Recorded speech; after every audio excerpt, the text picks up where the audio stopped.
ಮಲ್ಲಿಕಾರ್ಜುನ್ ಖರ್ಗೆ ಕಾರ್ಯಕ್ರಮ ಸ್ಥಳ ಶುದ್ಧೀಕರಣ ಕೇಸ್ ಘಟನೆ ಖಂಡಿಸಿ ಕೋಲಾರದಲ್ಲಿ ಡಿಎಸ್ಎಸ್ ಸಂಘಟನೆ ಪ್ರತಿಭಟನೆಯನ್ನ ನಡೆಸಿದೆ.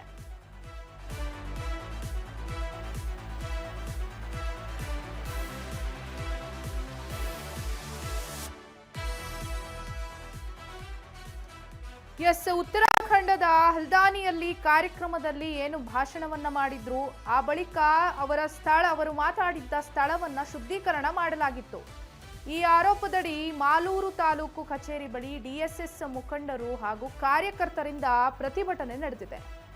ಕೇಂದ್ರ ಸರ್ಕಾರದ ವಿರುದ್ಧ ಧಿಕ್ಕಾರವನ್ನ ಕೂಗಿ ಆಕ್ರೋಶವನ್ನ ಹೊರಹಾಕಿದ್ದಾರೆ ಪ್ರತಿಭಟನಾಕಾರರು. ಅಸ್ಪೃಶ್ಯತೆ ತೊಲಗಿಸಿ ಸಂವಿಧಾನವನ್ನ ರಕ್ಷಿಸಬೇಕು ಅಂತ ಆಕ್ರೋಶವನ್ನ ಹೊರಹಾಕಿದ್ದಾರೆ. ಕೂಡಲೇ ಕ್ರಮವನ್ನ ಕೈಗೊಳ್ಳಬೇಕು ಅಂತ ಡಿಎಸ್ಎಸ್ ಮುಖಂಡರು ಆಗ್ರಹವನ್ನ ಮಾಡಿದ್ದಾರೆ. ಅಂಬೇಡ್ಕರ್ ಅವರ ಹಾಡು ಹಾಡುವ ಮೂಲಕ ವಿಭಿನ್ನ ರೀತಿಯಲ್ಲಿ ಪ್ರತಿಭಟನೆ ಮಾಡಿದ್ದಾರೆ.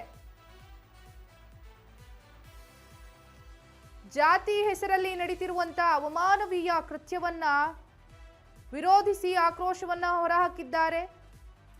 ಸಂಬಂಧಪಟ್ಟವರ ವಿರುದ್ಧ ಕಾನೂನು ಕ್ರಮ ಕೈಗೊಳ್ಳುವಂತೆ ಆಗ್ರಹಿಸಿದ್ದಾರೆ. ತಹಸೀಲ್ದಾರ್ ಮೂಲಕ ರಾಷ್ಟ್ರಪತಿಗೆ ಪತ್ರವನ್ನ ಸಲ್ಲಿಸಿ ಆಕ್ರೋಶವನ್ನು ಹೊರಹಾಕಿದ್ದಾರೆ.